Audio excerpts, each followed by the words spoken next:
My name's Madison Clark. I'm 34, a freelance financial consultant based in Asheville. No husband, no kids, just spreadsheets and long hours. Last June at a backyard barbecue. For my parents' anniversary, my sister raised a glass and shouted across the yard, "Here's to Maddie, our boring little Excel queen. How does it feel being the most useless one here?" Everyone laughed. Even my parents. But I smiled, stood up, and said, "Should I read the clause about selling my 60% to your biggest competitor?" The music stopped. The laughter died. And my sister's face went pale. That was the first truth I let slip. Just one. Enough to start an avalanche. The moment I stepped through the side gate into the backyard, it felt like I had walked into a staged play. Plastic smiles, curated picnic tables, and laughter that sounded just a little too loud. My mother's azaleas were in full bloom along the fence, just like they were every June, and the scent of barbecue smoke curled through the summer air. I paused near the hydrangeas, scanning the crowd. The Clark family barbecue was in full swing. Roughly 25 people scattered around the backyard. Some stood in little clusters nursing drinks and retelling the same tired family stories. Others lounged in fold-out chairs, fanning themselves with paper plates.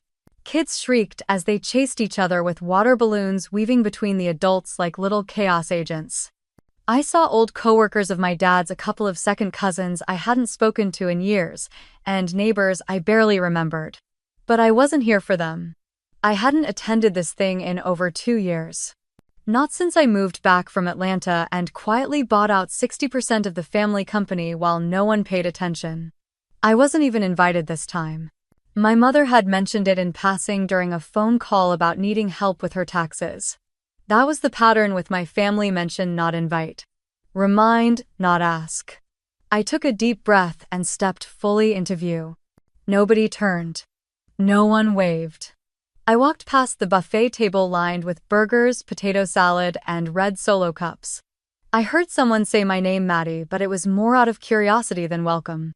I nodded politely, found an empty seat at the far end of a long picnic table, and sat. Alone. I stirred the ice in my cup of sweet tea, letting my eyes drift to the center of the yard. There she was.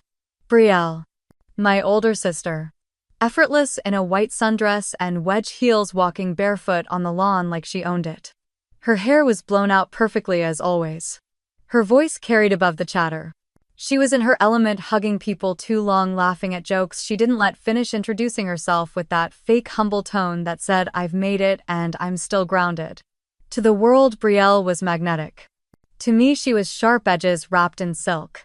She was also the same sister who once told me I was too boring to be interesting and too predictable to be powerful. She used to call me Maddie the spreadsheet like it was a curse. When Dad had offered both of us positions at his company, Brielle turned hers into marketing fluff. I turned mine into actual equity. Quietly, strategically. I wasn't flashy, I was effective. But to this family, effectiveness wasn't sexy. Brielle tapped her wine glass with a fork and stood in the middle of the yard like she was accepting an award. Everyone quieted, eyes turning toward her like they always did. I stiffened. "To Maddie," she called out, raising her glass. I froze. She wasn't actually going to toast me, was she? Our family's very own spreadsheet wizard. Because someone's gotta be boring. Laughter. Real laughter. And then she looked directly at me and added louder this time, like she wanted the neighbors to hear. "How does it feel being the most useless one here, Madison?" For a second no one said anything, just smiles, some pitying, some amused. And that was worse. Because they didn't just see me as lesser. They saw me as furniture. Background noise to Brielle's show. I could feel the heat crawl up my neck. Not anger, not shame, just a cold clarity. I stood. My chair scraped against the concrete with a slow, deliberate screech. All heads turned. I looked directly at Brielle, who still wore that smug little smile, teeth perfect and eyes glinting with amusement. "Should I read the clause about selling my 60% to your biggest competitor?" My voice didn't rise. I didn't yell. I just asked it like I was confirming tomorrow's weather forecast. The reaction was instant. The laughter evaporated. Brielle's face drained of color so fast it was almost comical. Her mouth opened then closed. Her hand gripped her wineglass like it was an anchor. Aunt Caroline blinked at me and whispered to her husband, "Wait, you don't own it all." Someone dropped a fork. Dad shifted in his seat, clearing his throat. I didn't look at him. My mother froze at the grill, one hand still mid-flip with a spatula. The burger she was turning began to smoke. I didn't move. I didn't smile. I let the silence grow roots, and then I sat back down. Calm. Unbothered. I stirred my tea again. I could feel Brielle's eyes burning into the side of my face. She was calculating. Spinning. Trying to figure out how much of what I said was true. And how much she'd missed while she was busy curating a life worth posting. She didn't ask me another question. No one did. They just kept eating. Quietly. Avoiding eye contact. And for the first time in years, I didn't feel invisible. I felt seen. Not because I'd made a scene, but because I'd reminded them without raising my voice that sometimes the quiet ones don't just keep score. They own the scoreboard. I didn't always know how to use numbers as armor. At first, they were just something that made sense in a world that didn't. We used to live in a small ranch-style house just outside Dayton, Ohio. Tan siding, cracked sidewalk, a magnolia tree that bloomed early every spring and dropped petals like soft confetti on our porch steps. My father, Richard, worked as a regional manager for a logistics company, the kind of man who ironed his jeans and expected his daughters to act like quiet trophies when guests came over. My mother, Janet, used to be a librarian before she stayed home full-time. She had soft hands, kind eyes, and the kind of silence that grew heavier with every passing year. By the time I was in middle school, it became clear I was the practical one. I was the daughter who learned to write checks and measure plumbing leaks. At 14, I got a job bussing tables at a diner on Main Street. Every Saturday and Sunday morning, while Brielle slept in or begged Dad for mall money, I tied my apron and wiped ketchup from vinyl booths. I didn't mind. Not really. I liked the rhythm of it. The predictability. You show up, you work, you get paid. Life didn't often follow that rule, but that job did. I remember one winter when the water heater broke. The house smelled like rust and wet drywall. Dad was furious. Said the repair would cost $500 and we'd have to wait a few weeks. Brielle was complaining about having to rinse conditioner out with cold water. I went upstairs, pulled the crumpled bills from the shoe box I kept in my closet, and placed it on the kitchen counter without a word. The next morning, a plumber showed up. By afternoon, we had hot water again. No one said thank you. They didn't even ask where the money came from.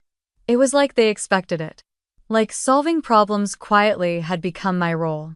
And once you play a part long enough, people stop seeing you as anything else. Brielle never worried about money. Or responsibility.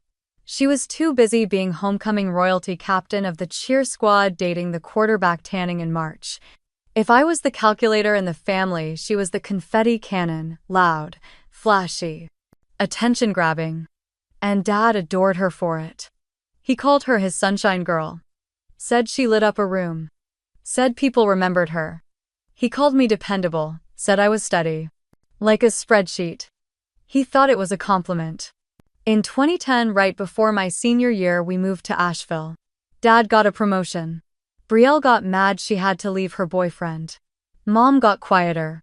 I adapted like I always did. New school. New locker. Same story. That fall, Mom had a mini stroke. It was late October. The leaves were turning copper and gold, and the mornings started smelling like chimney smoke. One evening, I came home from a tutoring session to find her slumped on the couch, her face slightly drooped, her words thick like she was underwater. We got her to the hospital fast, and the doctor said it could have been worse. She would recover, but she'd need rest therapy monitoring. Dad was distant, not cruel, just emotionally absent in the way only men like him could be. He buried himself in work, left post-it notes about medication schedules and doctor appointments. Brielle was away at college by then, already pledging a sorority and FaceTiming us with perfect lighting and a frozen yogurt cup in hand. It was never spoken aloud, but we all knew. I would stay. I had a full ride offer to Colorado State. A strong program. Far enough to breathe, close enough to visit, but I declined it. No one told me I had to. That was the thing. They didn't need to say it out loud. They just waited long enough in silence for me to make the right choice. I remember sitting at the kitchen table a few days after Mom came home from the hospital. Her left hand still trembled when she reached for the teacup. She couldn't drive yet, couldn't cook without supervision. I looked at her, then at Dad, who was already reading emails at the other end of the table. I waited to see if either of them would ask me what I was thinking. They didn't. I deferred enrollment. Took a job at a local community bank, started taking night classes at a satellite campus. I learned how to build a budget, analyze risk, file taxes. I learned what it meant to build a life while pressing pause on your own. Brielle sent postcards from spring break in Miami. Pictures of her new boyfriend, her latest audition for a campus play. I kept them in a drawer I never opened. It wasn't resentment. Not yet. It was a quiet sort of grief. The kind that comes from realizing your sacrifices don't earn you loyalty, they just set expectations. Every time I said yes, they learned it was okay to ask for more. Every time I stayed silent, they heard permission. I became fluent in compromise. In logistics. In keeping things together. I once overheard my aunt telling someone at a family dinner that Brielle had the spark, but I had the spine. At the time, I thought that was praise. Now I know it was permission. And the thing about always being the one who can handle it. Eventually, they forget you bleed too. By the time Brielle moved back to Asheville and joined Dad's company in marketing, I was already quietly carving out my path. I didn't want the spotlight. I just wanted ownership. Leverage, protection, and maybe deep down a way out. But those things don't come overnight. You have to build them brick by brick, clause by clause, until one day you realize the empire you thought belonged to everyone actually sits on the ground you laid. And none of them noticed. They never do. Not until you stop asking for a seat. Not until they realize you own the house. That afternoon at the barbecue was the first time they looked at me like they didn't know who I was. But I did. I was the daughter who knew how to do math. And I was done calculating for everyone but me. College by day, retail by night, and not a dime to waste. I balanced textbooks on the break room table at Marshall's and took notes on the bus home. My sneakers had holes by winter and I duct taped them shut instead of buying a new pair. Every week I put $50 into savings. It wasn't much, but it felt like control. Brielle's updates came in like clockwork. Her dorm room at the Miami Art Institute looked like a Pinterest board. String lights, designer pillows, a mini fridge packed with LaCroix. She'd post stories of beach bonfires and boutique hauls, tagging accounts with thousands of followers. It wasn't just envy I felt. It was dissonance. Like we were raised in two different households under the same roof. By sophomore spring, I had a 3.9 GPA and a resume packed with work study and community outreach. My advisor told me I could transfer to UNC's finance program with partial scholarship.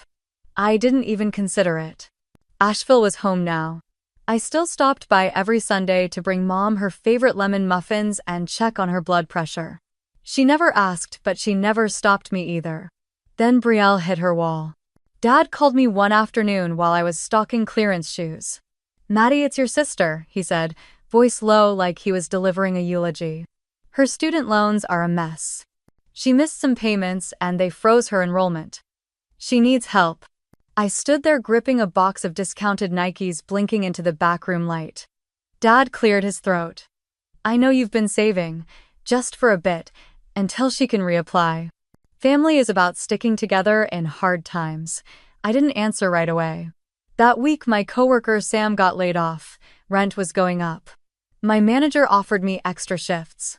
I had my eye on a used laptop, one that didn't take 12 minutes to boot up. But I transferred the money anyway. $2,000. My entire savings. I told myself it was a loan. I didn't even get a thank you text. Mom said, almost like a sigh, "You're too good sometimes, Maddie. Just don't wear yourself out."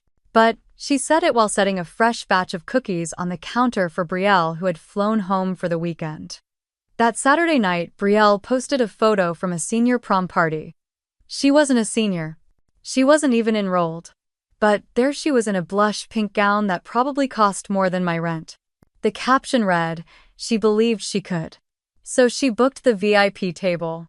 I stared at it for a long time, sitting on the edge of my twin mattress eating dry cereal from a mug. The robe I was wearing had a coffee stain. I hadn't done laundry in 5 days. My manager had yelled at me that afternoon for not smiling enough at checkout. I put my phone down and lay flat staring at the ceiling. I didn't cry, I calculated, again. That night, I made a decision. From that point on, I would never give money without a written agreement. I'd open a separate account. I'd study contracts. I'd read fine print. I was done handing out lifelines with no terms. I wasn't bitter. I was strategic. At school, I started joining finance clubs. I spent weekends volunteering with local tax prep services, helping low-income families file returns. I got a part-time internship with a startup investment firm, one of those scrappy new ones above a vape shop with 3 employees and way too much coffee. But they took me seriously. They let me sit in on meetings, watch how deals were negotiated, how equity worked. Meanwhile, Brielle continued orbiting a planet made of glitter and denial. She re-enrolled eventually with a different major. Something about branding. She never mentioned the money. She said we were even because she let me borrow her shoes in high school.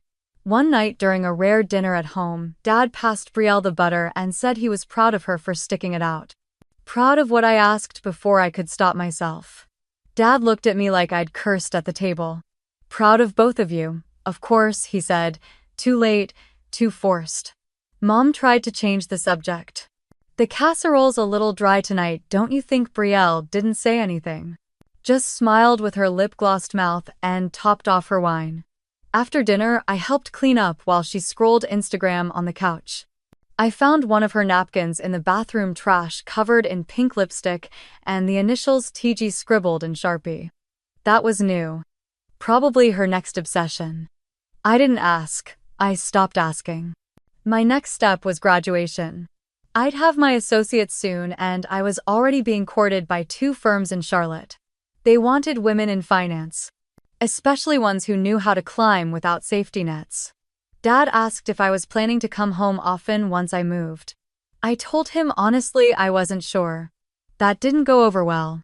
He muttered something about ungrateful kids forgetting their roots. But I hadn't forgotten.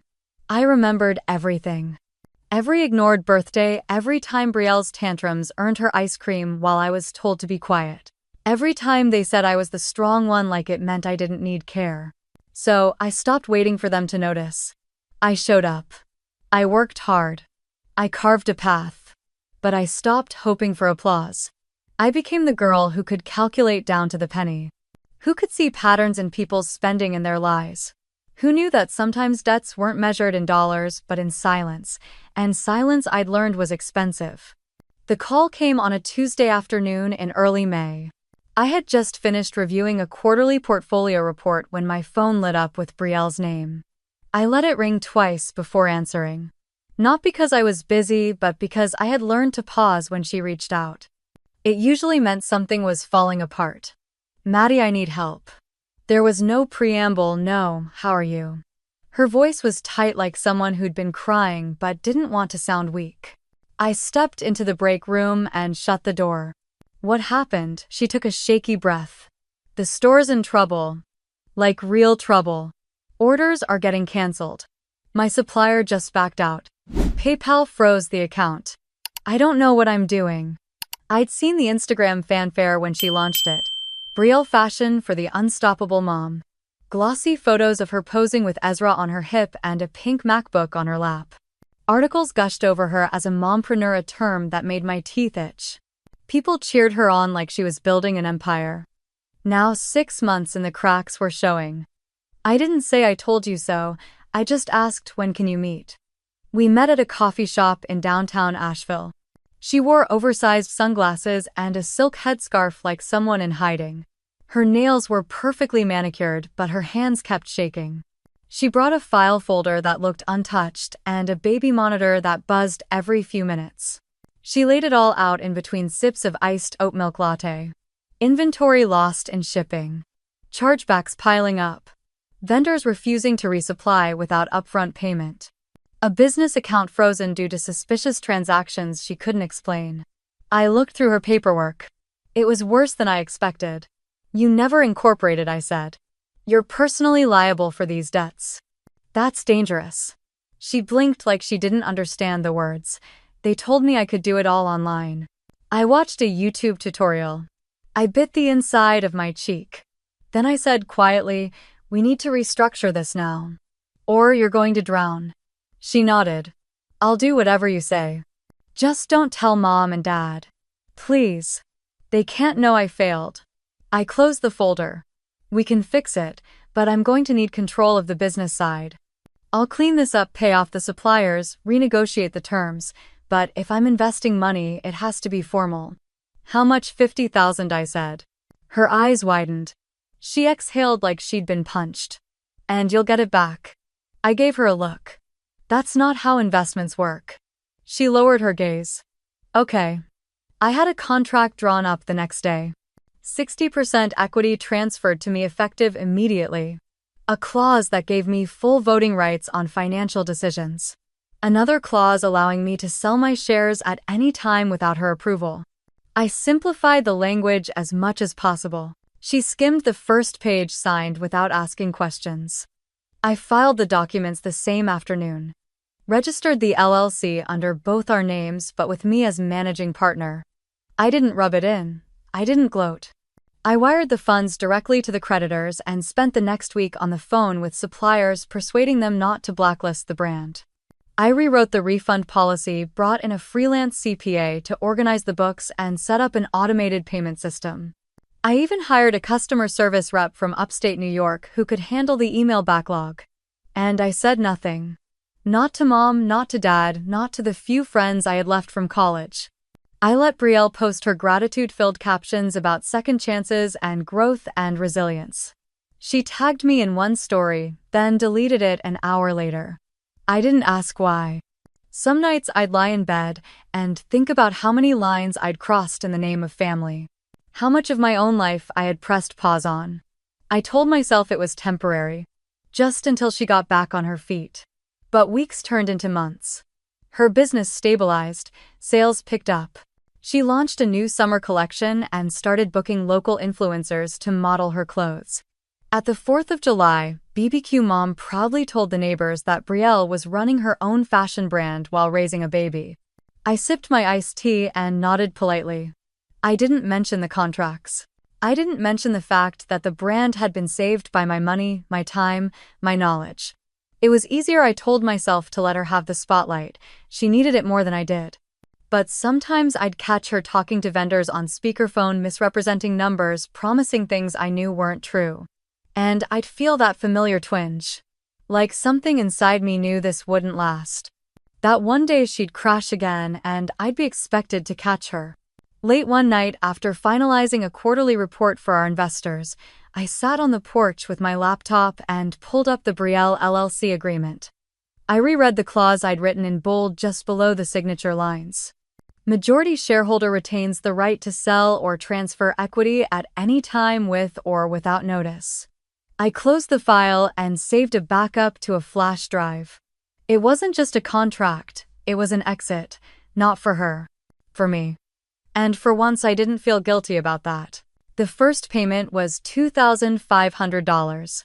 It came out of my emergency fund, the one I'd built slowly from tax refunds and bonus checks during my second year as a junior analyst. Brielle had called in tears, claiming the warehouse was threatening to hold her inventory unless she paid the outstanding invoice. I didn't even ask to see the paperwork. I just wired the money and told her it should clear by Friday. She didn't say thank you, just sighed and said she'd let me know if they shipped it. They did. And so it began. What started as a one-time help turned into a monthly ritual. I never offered. She never asked. It was just understood. Like rent or electricity or the cost of keeping a secret alive. By the end of that first year, I had sent her over $30,000. Some months, I barely made it to rent. I stopped ordering takeout, canceled Spotify Premium, sold my barely used Peloton on Craigslist.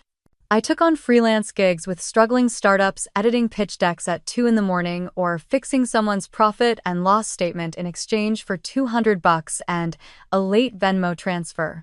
I wore the same black flats until they peeled at the toe. I avoided group dinners with coworkers by saying I had deadlines. I sent my landlord rent checks that left my account with less than $50 to spare. And I kept smiling. No one knew. Not my colleagues, not the girl I dated briefly who asked why I never wanted to split a weekend Airbnb. Not my parents. Certainly not Brielle. Every time she called it was the same tone, half frantic, half bored. Maddie the supplier in Charlotte is being a nightmare. They're holding up the lace shipment again. Can you believe that I'd be standing in line at the pharmacy watching my card get declined and I'd say transfer will hit by Friday? Or, give me 2 days. I'll handle it. I didn't ask why she hadn't built an emergency fund. Or why she was launching new collections without paying off the last batch. I didn't even ask if she was okay. Because deep down I knew the question wouldn't be returned. No one ever asked if I was okay. By 2019, I had moved 3 times to avoid rent increases. I shared a 2-bedroom in Durham with a woman who taught yoga by day and hosted healing circles by night. She burned sage in the kitchen and told me I looked like I carried ancestral grief. I laughed, then cried in the shower. I kept meticulous spreadsheets. Every transfer had a timestamp, a category, a note. By early 2020, the running total had crossed $100,000. Brielle's texts had gotten shorter. Hey, lace problem again. Can you check? She didn't call anymore. Sometimes she sent photos of Ezra in new shoes. Once she posted a reel of herself in a backless pink dress with the caption, "Mama's still got it." I watched it twice and turned off my phone. When the pandemic hit, my freelance work dried up for 2 months. I panicked, cut back everything, and still sent the April payment. I remember sitting at my kitchen counter with a half-eaten bowl of cereal trying to decide if I should skip a health insurance payment to make room for another supplier invoice. I chose the invoice. Later that month, Brielle messaged, "Everything's delayed. Suppliers are crazy. This is so unfair." She didn't ask if I'd lost any clients. She didn't ask if I was safe.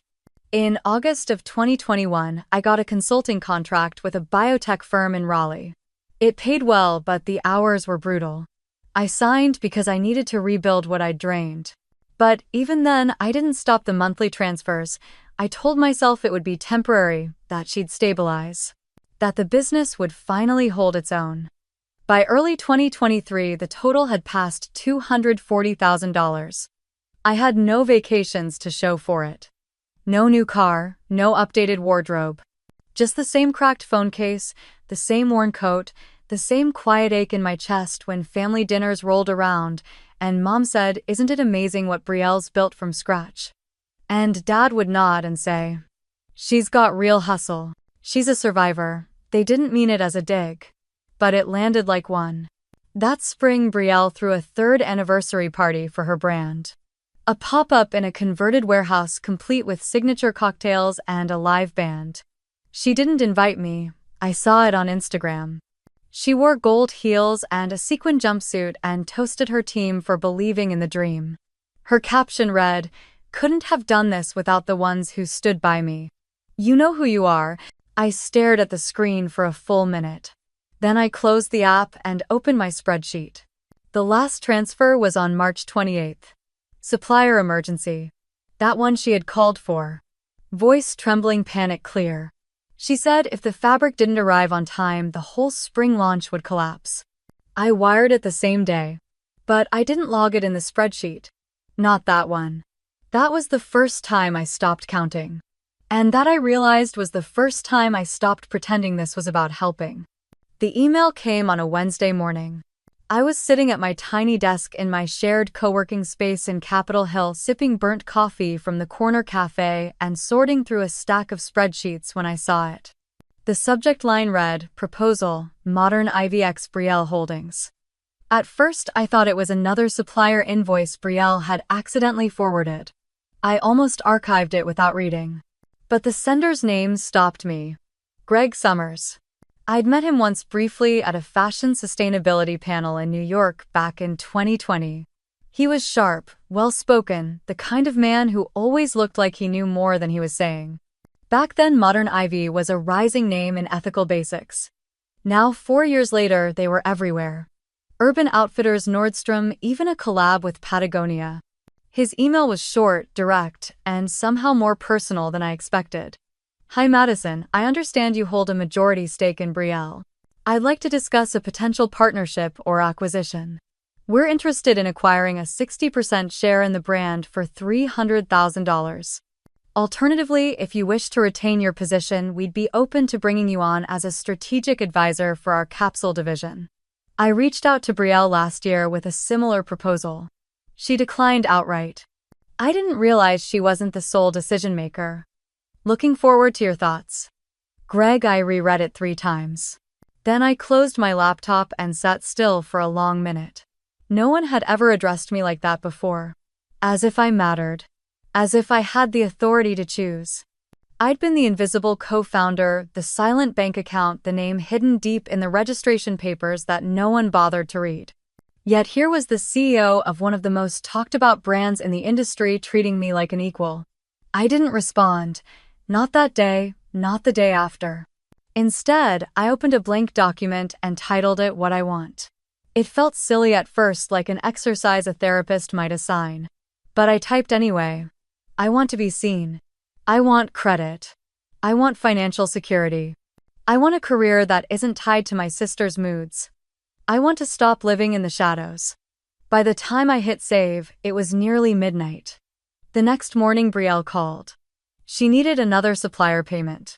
French tool this time, and the vendor refused to ship without a 50% deposit. I told her I'd think about it. She laughed. Maddie, I need this by Friday. I already told them it was coming. I didn't answer. She went quiet. Then, in a clipped voice, said, "Are you okay?" It was the first time she'd asked me that in almost 8 years. I could have said a lot, could have told her about the email.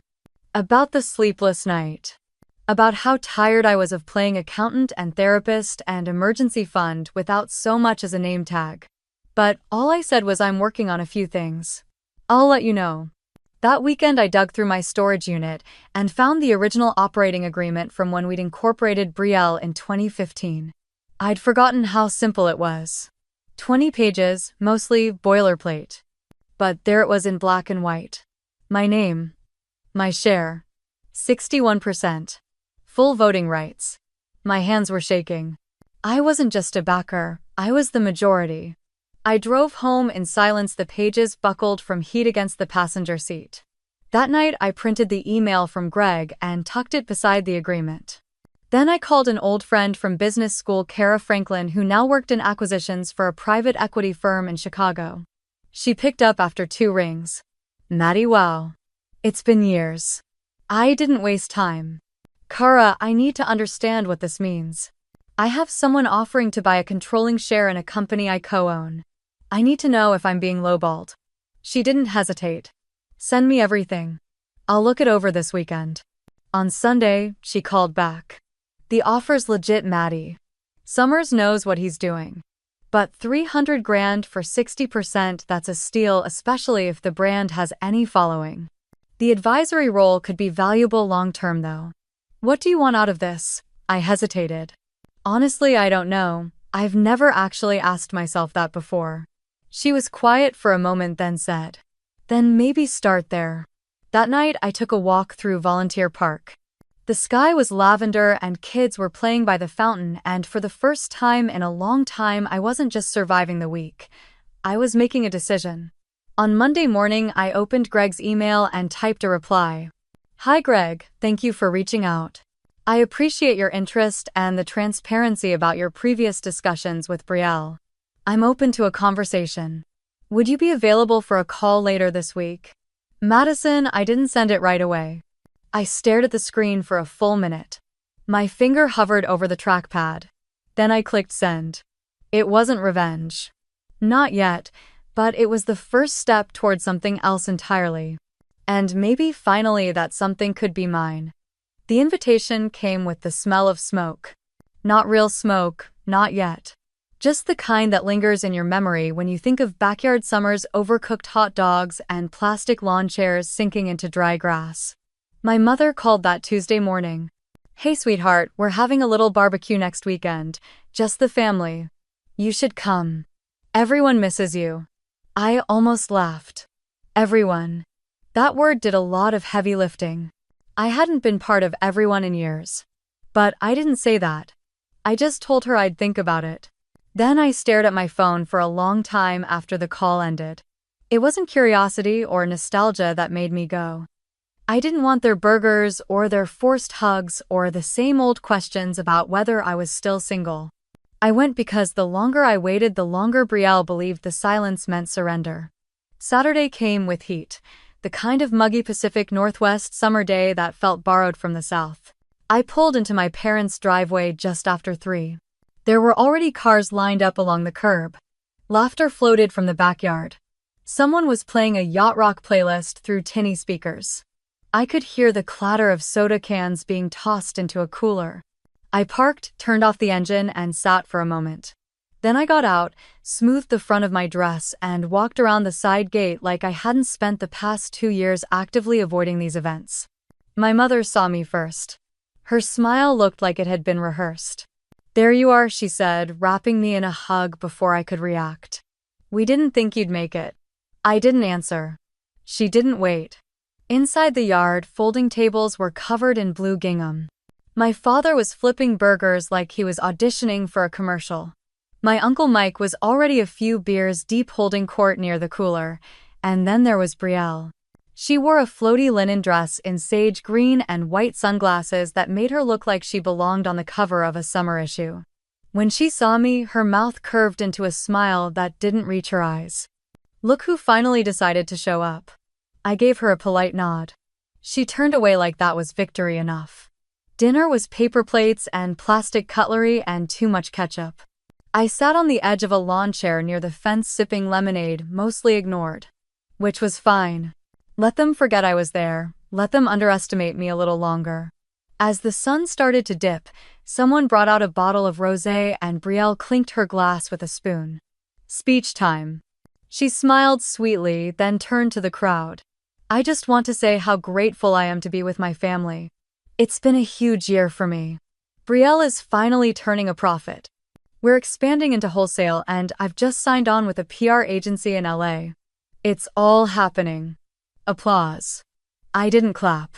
And of course she went on raising her glass in my direction, a special thank you to Madison for showing up, I guess. It's nice you could make time even though fashion's never really been your thing.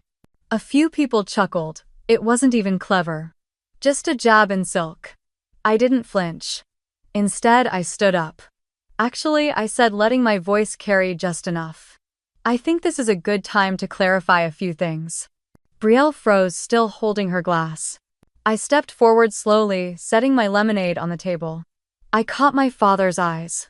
He looked confused. My mother looked nervous. Brielle looked amused. "Go ahead," she said, still smiling. I kept my voice calm. "I'm not just the person who signs the checks. I own 61% of Brielle Holdings. That means I have majority voting rights. That means every deal, every partnership, every branding decision technically requires my approval, including that PR agency in LA." The backyard went quiet, even the music cut out.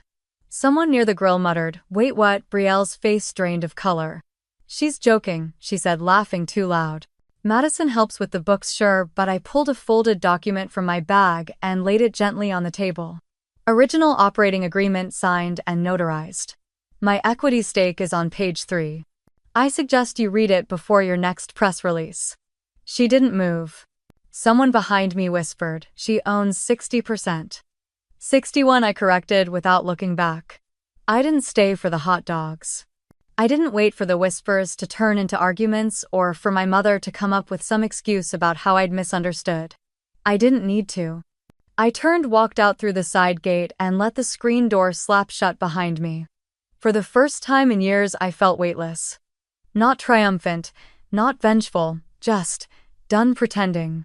The first domino had fallen, and I was already walking away. By the time the smoke cleared from that backyard barbecue, I already knew what was coming. I didn't check my phone for a while, but when I finally did, the notifications stacked like bricks. First came Brielle's texts. "Madison, can you call me Madison? It's urgent." The supplier pulled the collection. "The website's been glitchy all morning. I'm getting cancellations." There were over 20 messages in the first 12 hours. Then came one from Dad. "You should talk to your sister. This is serious." And then another. "What exactly did you say at the barbecue?" By the next evening, they were standing outside my apartment in Portland. I heard the knock before I saw the caller ID. My building had one of those vintage buzzers that made the whole place vibrate.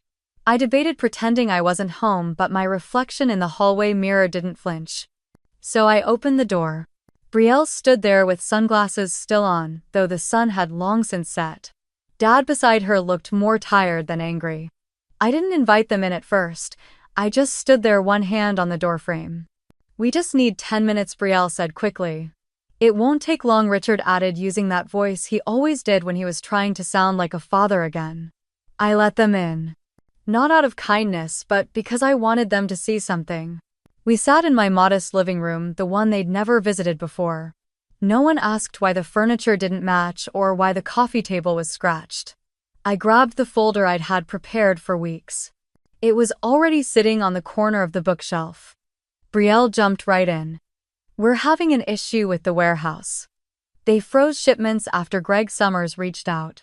He's claiming a majority shareholder approved a buyout, and they're asking for confirmation." I told them it had to be a mistake. I looked her straight in the eye. It wasn't. Her mouth dropped slightly. "Wait, you." Greg offered $300,000 for 60%. I said yes. Dad shot up from the couch. "You're selling your stake to a competitor." I didn't move.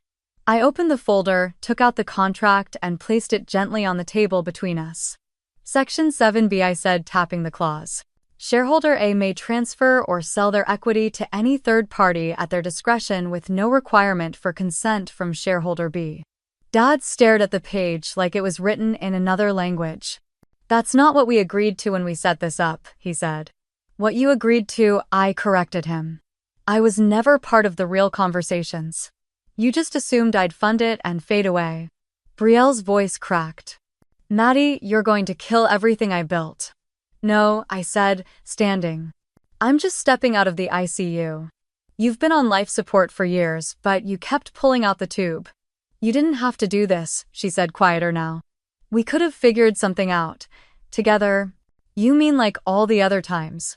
Like when you needed money and called me crying, or when I asked for help and you said you were too busy?" Her silence was louder than any shout.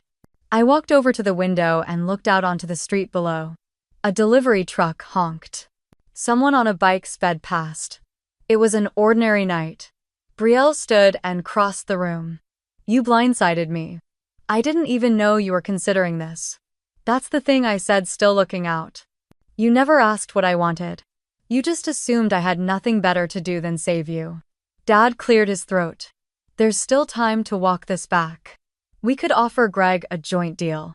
Keep the brand in the family." "It's not in the family," I said, turning to face them. "It never was. You gave her the spotlight. I just paid for the bulbs." Brielle sat down heavily, her hands clenched in her lap. "So that's it, you're just done?" I nodded slowly. "For now, yes." She looked at me, her voice barely above a whisper. "Then what do I do?" I paused. And for the first time in years, I didn't feel the need to rescue her. "Maybe," I said softly, "you learn how to build something on your own. Without someone else footing the bill." Dad looked at me like he didn't recognize me. Maybe he didn't. Maybe they'd never really known who I was under the constant giving. Brielle stood again slowly. "You changed." "No," I said. "I just stopped disappearing." I opened the door. They left in silence. The night felt unusually quiet after they were gone. I stood for a long time staring at the closed door. And in the stillness, I realized something. They weren't knocking because they loved me. They were knocking because for the first time I had something they needed. And I wasn't going to hand it over. The morning air in Asheville had a faint crispness to it even though it was July. I stood by the kitchen window with my coffee cooling in my hand, staring blankly at the tree-lined street below.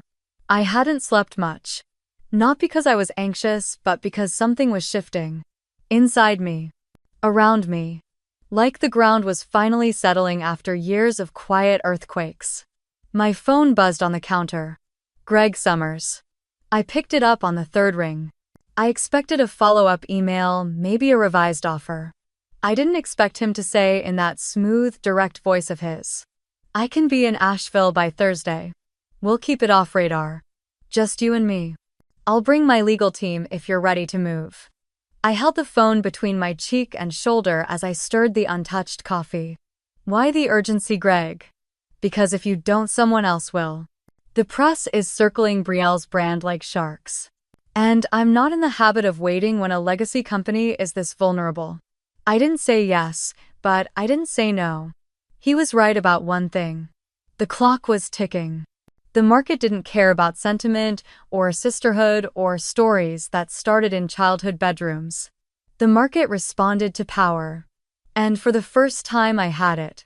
That afternoon I found myself sitting on the edge of the couch, the 2015 shareholder agreement splayed out beside me, highlighted and annotated. A part of me wanted to believe Brielle would fight for it, or at least try to make things right.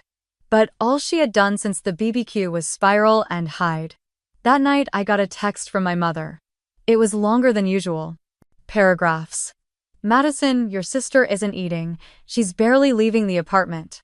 She's behind on vendor payments. Her PR firm dropped her yesterday. I know you're angry and I know you've carried more than your share. But if you sell your shares to someone like Greg, she'll lose everything. Please. Don't let this be how your relationship ends." I stared at her words for a long time. She wasn't wrong. But she wasn't exactly right either. This wasn't about ending a relationship. This was about how I had been the only one holding it together while the others had their hands free to live recklessly. I opened my camera roll and scrolled until I found the photo. A scan of the contract Brielle had made me sign in 2015. The one that gave her full managerial rights but kept me liable for every financial obligation. It was the same document she pretended didn't exist every time someone praised her for building Brielle from scratch. I attached the image and sent it to my mom with a single message. "You were there when she made me sign this. You said nothing. I learned silence from you, but I'm done being silent." My phone stayed dark after that.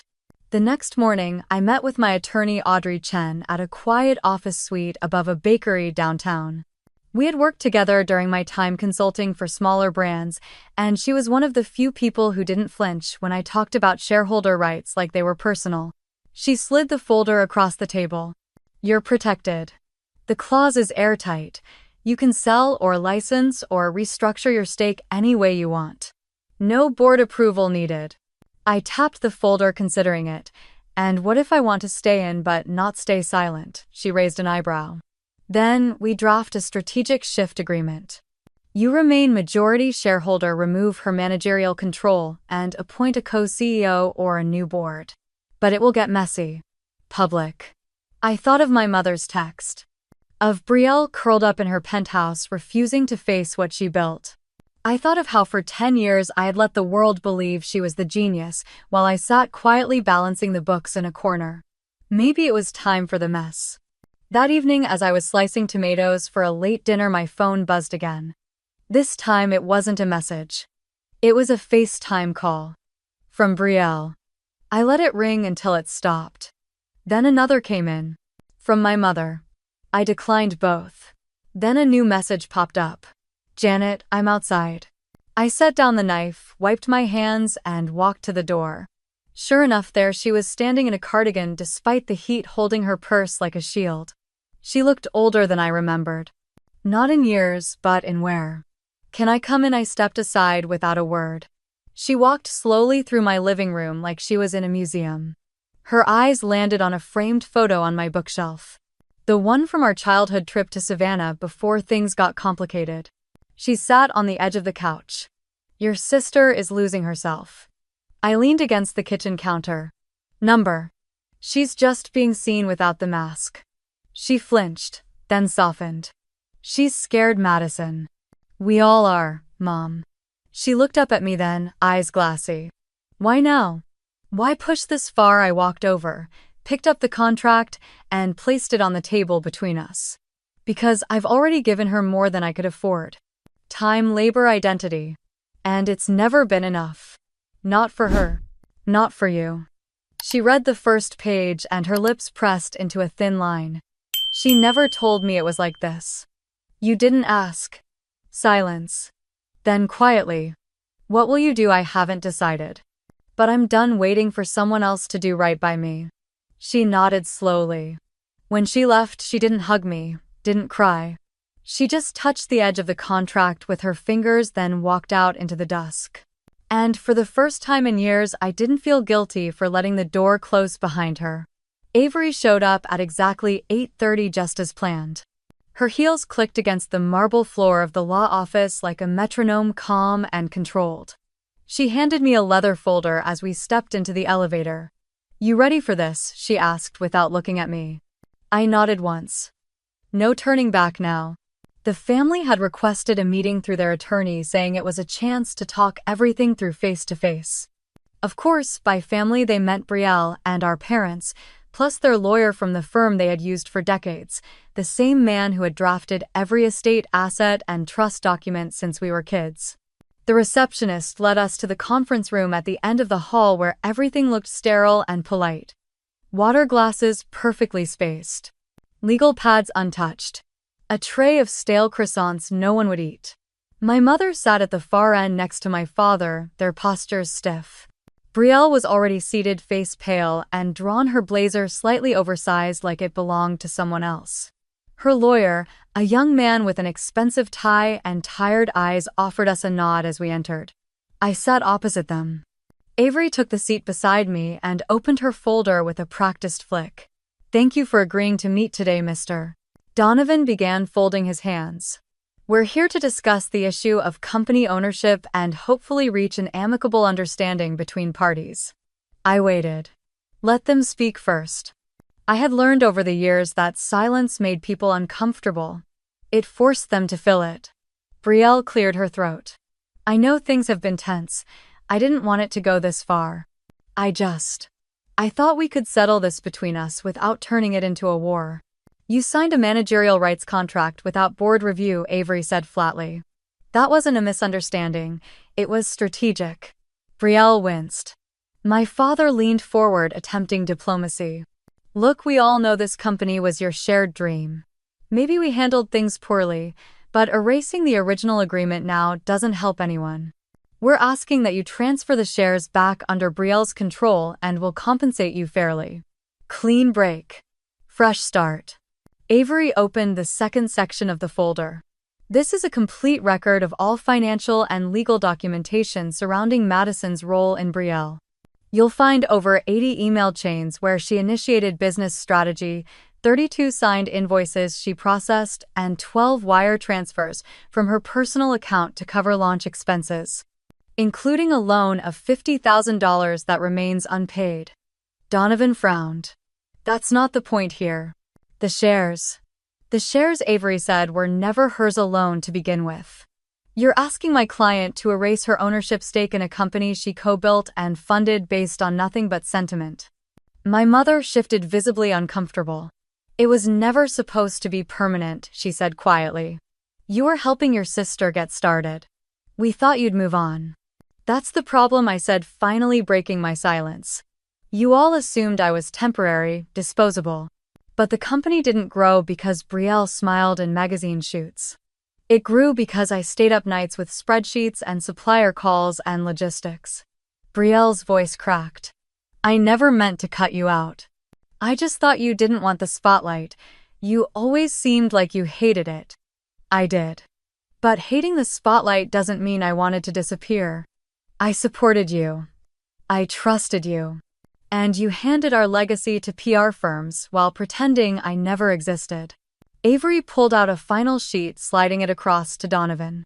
This is our formal declaration. Madison retains majority ownership and effective immediately managerial rights are suspended pending review. If your client wishes to negotiate terms of co-CEO appointment or equity buyout, we're open to proposals. But we won't be bullied into forfeiting legal ground. No one spoke for a while. The only sound was the hum of the AC and the soft click of Brielle's manicured nails tapping the glass of water she hadn't touched. I'm not trying to destroy anyone, I said after a long pause. But I'm not going to keep losing pieces of myself just so someone else can have everything. Donovan pushed his glasses up the bridge of his nose. That's clear. Avery stood and began collecting our documents. I did the same. Before we left, Brielle looked up at me, her voice small. Is this really it? I hesitated, then nodded. It doesn't have to be the end. But it's the end of me staying quiet. We walked out without shaking hands. No one followed. As the elevator doors closed, Avery exhaled and turned to me. You did better than most CEOs I've worked with. And I've worked with plenty. I gave a small smile but said nothing. My hands were steady. My heart was not racing. I didn't feel triumphant. I didn't feel cruel. I just felt clear. Outside, the sky had darkened. A summer storm gathering over the mountains. We stepped into it anyway. The official court date came faster than I expected. Maybe because I no longer counted days in dread. Maybe because I had finally stopped rehearsing every version of what I might say if asked to explain myself. I didn't need to explain anymore. Brielle's legal team tried to make noise. She filed a lawsuit claiming I had coerced her into signing the 2015 contract. Said I'd exploited her youth, her trust, that I'd taken advantage of a moment of weakness to gain control of the company. It was the same kind of theater I'd grown up watching her perform in our family. First the victim, then the martyr, then the phoenix. She always had a role ready. She just never expected I'd have a stage of my own one day. Avery wasn't fazed. She walked into the hearing like it was a formality. In her calm, deliberate tone, she laid out the chain of evidence, the email exchanges, the recorded Zoom meeting where Brielle thanked me for stepping up, the financial documents showing how she had signed off on every deal with full knowledge. We even had a voice memo where Brielle had laughed, saying she was relieved someone else was willing to handle the hard parts while she focused on branding. The judge didn't need long. 2 weeks later, the decision was issued. The suit was dismissed in full. There would be no trial. I found out while folding laundry. I didn't jump. Didn't cry. I just stared at the phone for a moment and exhaled. The relief wasn't sharp. It was slow. Like the sound of a door unlocking in the distance, one you didn't realize you were trapped behind. Later that evening, I sat on the porch with a cup of mint tea. The air had cooled just enough to carry the scent of pine from the trees across the hill. I watched the clouds shift in long streaks across the sky and let myself imagine a season that didn't begin with fear. That's when Greg called. He didn't start with pleasantries, didn't ask how I was doing. He just said, "We want to bring you in." Officially. Not to run things, just to help rebuild. Consult, advise, shape the new direction.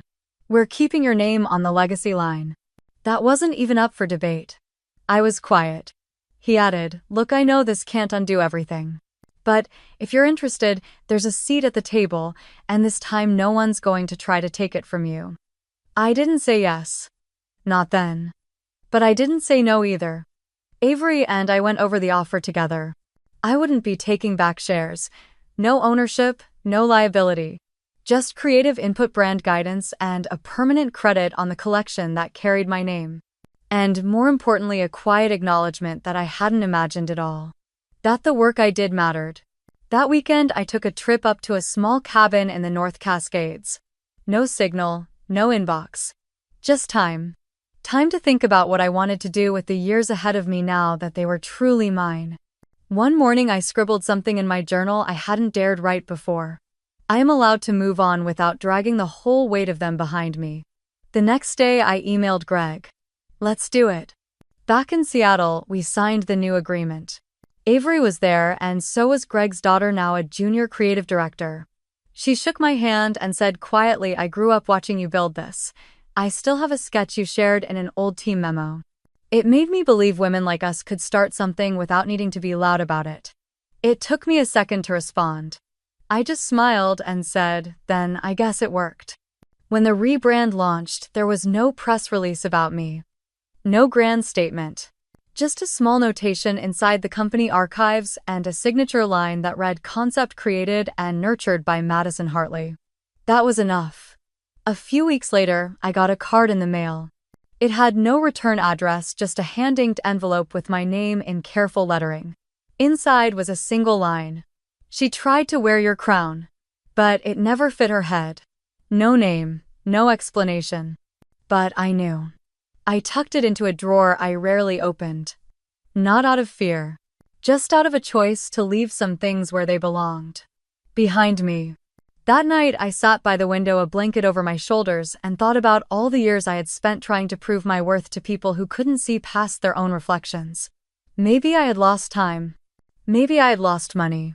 Maybe I had even lost parts of myself I wouldn't get back, but I hadn't lost my voice, and I wasn't going to waste it telling people what they missed. I was going to use it building the life I never stopped dreaming of, even when they called me foolish for it. Even when they told me I was just the backup plan. The shadow. The placeholder. Not anymore. I didn't need a final word in court. I didn't need to win some headline battle. I just needed to know in the quiet of my own skin that I stayed. That I didn't break. That I chose peace.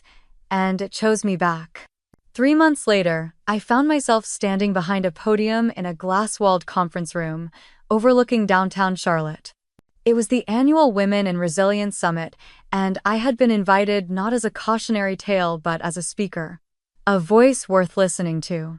I looked out over the sea of faces, young professionals, seasoned founders, mothers who had built businesses between school pickups.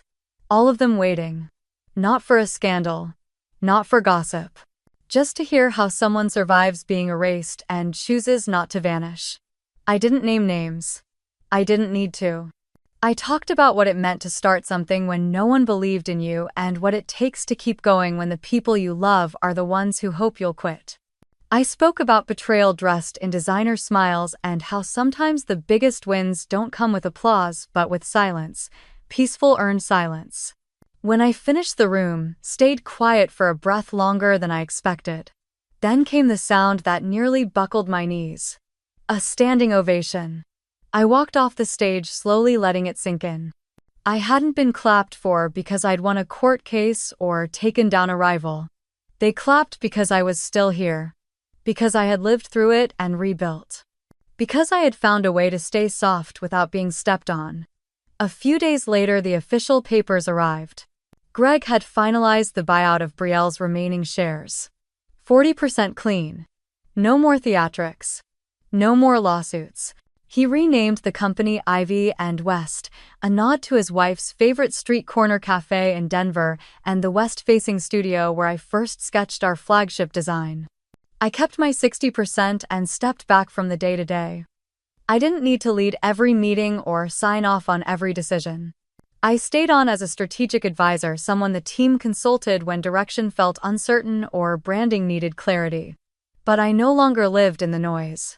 Instead, I moved to Asheville. Found a quiet house near the Blue Ridge Parkway. A place where the fog clings to the treetops in the morning and the air smells like rain even before it falls. I planted a garden. I learned to cook things I used to microwave. I started drawing again, not for campaigns or collections, but just for me. It wasn't about hiding, it was about choosing stillness over survival. Then one afternoon in late November, I received a group email from my mother. Subject line: family holiday gathering. She had BCC'd everyone, probably to avoid the drama of replies. The message was formal. Time, date, location. The usual casserole assignments. She mentioned that it would be a smaller group this year. That space was limited. That it would just be immediate family. I wasn't listed. There was no follow-up. No quiet text. No attempt at softening the omission. I stared at the screen, waiting for the old heat to rise. The shame. The disbelief. The ache of being the one left out of a photo again. But it never came. I closed the laptop, stood up, and walked outside. The wind was cool. My garden was fading into winter, but even the bare stems looked proud. I wasn't hurt, I wasn't angry. I was free. For the first time in my life, I wasn't measuring my worth by a chair at someone else's table. I had built my own, and it didn't need to fit inside their dining room. That night, I made pumpkin soup and called Avery. We talked about new projects. She mentioned a nonprofit that wanted design mentorship for teen girls from underserved schools. I said yes before she finished the sentence. I wanted to give my time to people who hadn't already decided what I could or couldn't be. The following week, I received a letter from a college student in San Diego. She had watched a clip of my summit speech online and wrote to tell me she cried halfway through because, in her words, it felt like someone had finally said out loud what she'd been holding in for years. She said her older sister always took the spotlight, that her parents saw her as backup, that she had almost given up on herself until she heard my story. She ended the letter with this: "Thank you for choosing yourself. You helped me believe I could too." I kept the letter on my nightstand. Not for ego, for grounding. For the reminder that when you survive something cruel and choose not to become it, that's the real victory. On Christmas Eve, I lit a candle for the version of me who once begged to be seen. I didn't cry. I just whispered thank you to the quiet. I didn't go to the family gathering. I didn't need to. Because I wasn't missing from that room. I had simply outgrown it. So many of us spend years waiting for someone else to pick us, to finally say we're enough, to offer a seat we've earned 100 times over. But sometimes the most radical thing you can do is stop waiting. Sometimes healing isn't about confrontation, it's about creation. About building a life so rooted in truth that exclusion no longer feels like punishment, it feels like peace. And if you're listening to this wondering if it's too late to start again or too selfish to walk away, let me say it clearly: it's not. If you've ever been the one who gave and gave only to be dismissed, if you've been the shadow behind someone else's spotlight, the name they forgot to include, tell me your story. Because you deserve to be heard. And maybe, just maybe, it's time you chose yourself first.